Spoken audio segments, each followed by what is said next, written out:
Good to have you back with us here on Ed Schultz News and Commentary. I want to talk with Mitch Ceasar, who's the chairman of the Broward Democratic Party in Florida and also the former Florida Democratic Party chair. Mitch, good to have you with us again. Thanks, Ed. Love to be with you.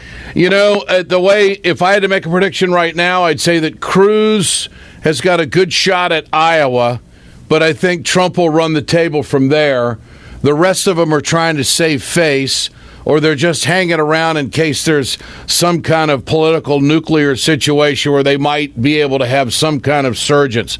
How do you see it? Big picture, what does it look like to you? Big picture, I certainly agree with you. I think that Cruz is doing everything he can to win Iowa because it's his only chance to stay alive and fight another day. I think all the others are really out of it already.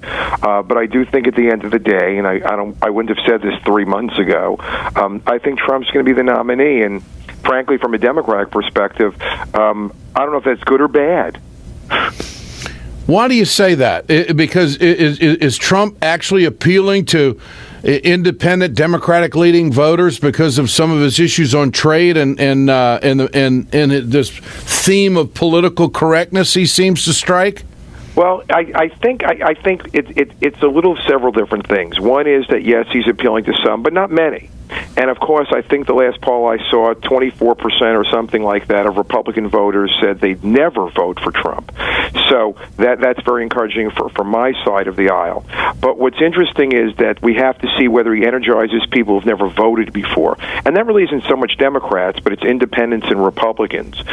If he could energize a new universe, in effect, for turnout, that could make this, a very challenging situation. But he's yet to prove it. I think Iowa will be his first chance because that's a caucus state. That's where they have to come out and stand in the cold for hours.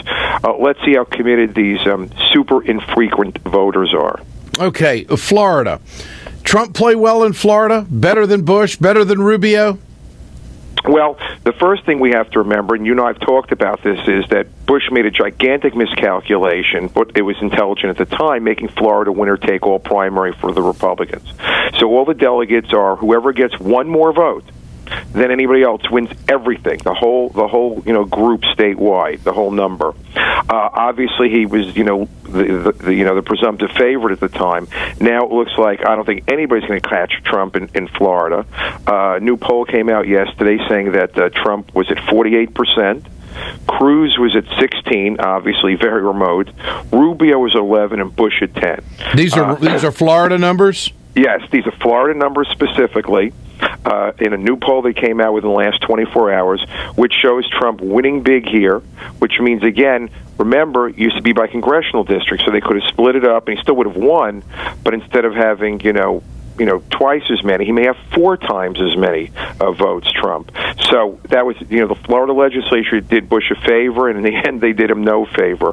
Right now, Trump is running very, very big in Florida, and I think he'll come into Super Tuesday, which we're part of, March 15th, rolling along, heading into the South. So when did the legislature change the dynamics of the voting for the primary in Florida? They did that last year in the 2015 session, making it a winner-take-all, which was very unusual, clearly a favor to Bush. And I guess they felt, even if there was some Rubio supporters who's so far behind, he's a very remote third, they felt, well, at least then it'll go to Rubio if he makes his move, as some people thought he would. The problem is this has come back to bite them very badly. What's the establishment going to do about Trump, if anything? Are they just going to let this play out and go to the election with him? Well, I think the establishment in the Republican Party is trying now to make nice with him. But as when you're in elementary school and got a report card and you get an N for conduct, which means needs improvement, I think clearly they don't trust him. And what's interesting is a story just came out of Davos, which is where the world business leaders meet, and they were very specific. This is a very breaking piece of news in which they said, we don't want Trump. And they actually said, we think he's bad for business worldwide. So that's a very interesting distinction. Is that meeting going on now? Is that economic meeting going on now? Yes. Yes, so in Davos, Switzerland, and who's meeting the big economic powers? Yes, there's a story on Bloomberg that just came out, and that's the headline. I'm not reading the headline, but I'm paraphrasing more or less that world business leaders think Trump hurts business is the gist of the general story. Well, that's because he wants to kick butt on China. I mean, he keeps talking about that, and the trade agreements, they're all for the TPP. I mean, I think I'm taking a stab at this. I think that's what it is.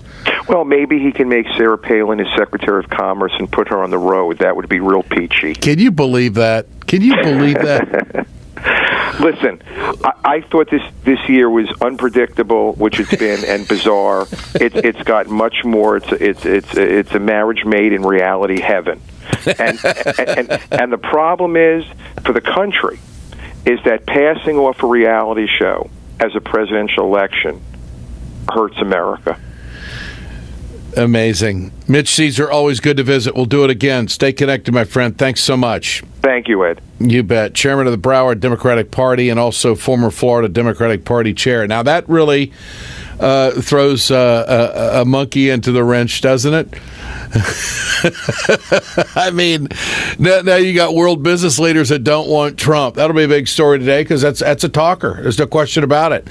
And it's also interesting that the Florida legislature, we forgot about that they made that move in 2015, setting up for Bush so he could clear the table because they thought because of his super PAC backing that he was going to be able to get a quick run to the nomination. Ain't going to happen. Now it's the worst thing that could ever happen to both he and Rubio. This is Ed Schultz News and Commentary. We're back tomorrow.